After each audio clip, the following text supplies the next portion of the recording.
monde. Aujourd'hui, nous allons parler de quelque chose que l'on voit tous les jours. Vous avez une idée? On en a besoin pour se laver, pour boire, et parfois ça tombe même du ciel.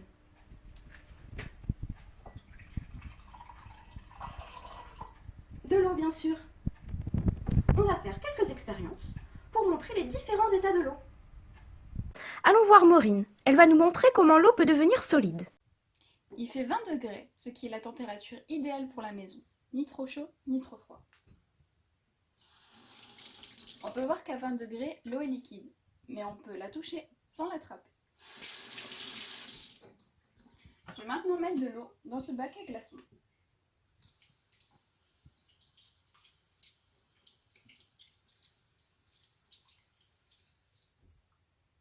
Je vais maintenant mettre ce petit objet dans un des carreaux qu'on va mettre au congélateur. Dans le congélateur, il fait moins de 0 degrés. C'est comme quand dehors il fait très froid et que ça gèle. Et on va voir ce qui va arriver après quelques heures dans le congélateur.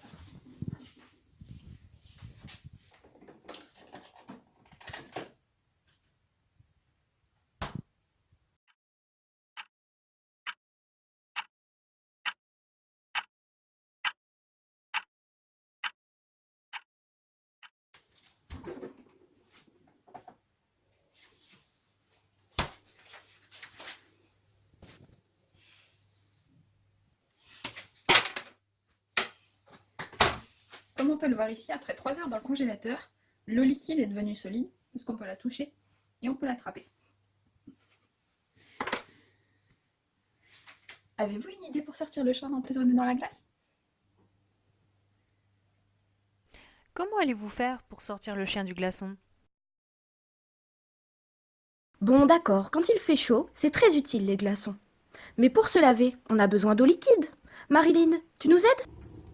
Le chien est coincé dans le glaçon, c'est-à-dire qu'il est dans de l'eau à l'état solide. Pour pouvoir le libérer, il faut chauffer le glaçon. Je vais donc l'approcher d'une source de chaleur. Ici, je vais l'approcher de la cheminée. C'est comme en hiver quand il y a de la neige. Ici, le soleil c'est la cheminée et la neige c'est le glaçon. Je vais donc attendre quelques instants, le temps que l'eau solide passe à l'état liquide.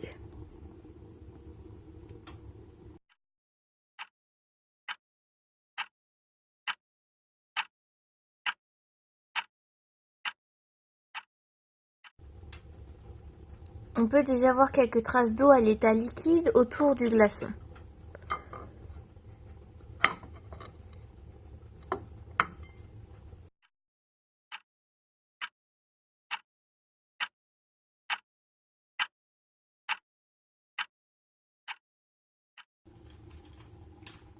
C'est bon, nous avons réussi à sauver le chien. Toute l'eau qui était à l'état solide est passée à l'état liquide grâce à la chaleur de la cheminée. Le chien peut même boire l'eau sans problème maintenant. Regardez, tout est liquide. L'eau a une dernière forme, plus difficile à trouver. Je vous laisse la découvrir avec Charlène. Maintenant, on va voir une autre forme de l'état de l'eau. Que l'eau peut prendre. Pour cela, on va utiliser de l'eau, deux pots en verre avec un trait qui montre la limite de l'eau. Ici, je ne sais pas si on voit très bien. Et du film plastique. Je verse l'eau dans les deux pots en verre jusqu'à la limite indiquée.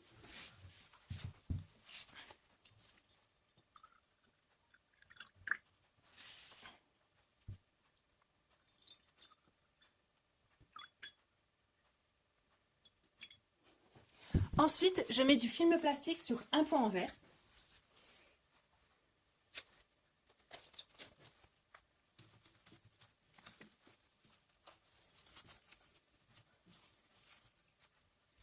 Une fois que j'ai mis le plastique sur le pot, je vais les mettre les deux pots proches d'une source de chaleur pendant quelques heures. Ici, je les mets proches d'un fourneau, mais on peut également les mettre quelques heures proches d'un radiateur ou au rayon du soleil.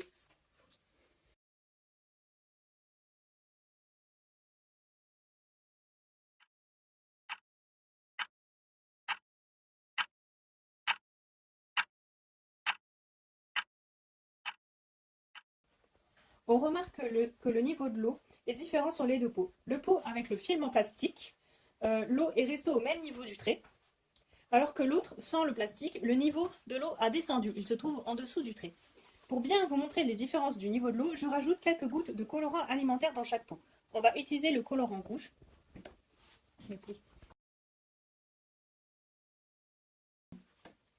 On remarque bien la différence grâce au colorant. Donc on voit bien que le pot là, l'eau a diminué par rapport à celui-là. Donc le pot sans le plastique, en réalité l'eau liquide est devenue de forme gazeuse, proche d'une source de chaleur. Le gaz est une forme transparente et intouchable. C'est comme quand il fait très froid, quand on respire, on voit que ça devient blanc. En réalité, c'est du gaz qu'on rejette.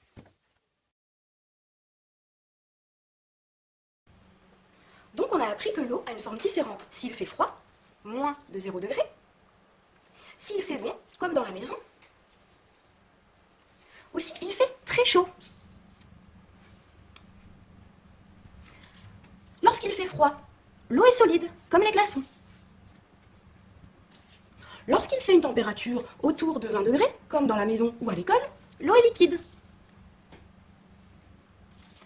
Et quand l'eau, on la place près d'une source de chaleur, elle devient gazeuse.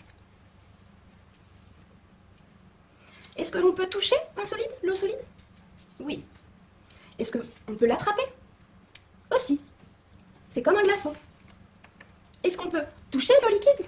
Oui, lorsqu'on se lave les mains, par exemple. Est-ce qu'on peut attraper l'eau liquide? Eh bien non, on ne peut pas. Est-ce que l'on peut toucher l'eau sous forme de gaz? On ne peut pas, et on ne peut pas non plus l'attraper.